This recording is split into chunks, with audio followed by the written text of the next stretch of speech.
आज तो अंजलि गिफ्ट देख के बहुत खुश हो जाएगी। हे प्रभु, हे हरि राम कृष्ण। अंजलि ये लो तुम्हारे लिए गिफ्ट लेके आया हूँ। मेरे लिए चलो। कितना प्यारा है यार, ये तो बहुत सुंदर टी शर्ट है। वाह, प्लेट्स भी है इसमें तो। माय गॉड यार, ये तो बिल्कुल वीआईपी फीलिंग दे रहा है। पर यार इसे संभाल देती हूँ यार, ये बाद में काम आएगा यार। यार ये बहुत सुंदर है ना यार, इसे डेली यूज नहीं करूंगी मैं। यहाँ पे सही रहेगा यार, यहाँ किसी का हाथ ही नहीं पहुंचेगा। A few moments later. কোনোদিন যাবে না। ঝিঙ্কা চিকা ঝিঙ্কা চিকা ঝিঙ্কা চিকা ঝিকাঙ্কা ঝিকাঙ্কা মন আমার পাগল হয়ে। अंजलि वो अंजलि अरे मम्मी जी नमस्ते नमस्ते। हाँ जीते रहो जीते रहो। कैसे हैं आप?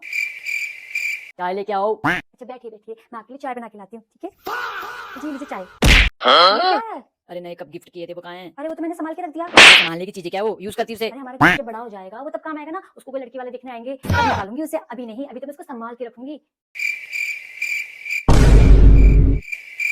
अब देख तू अब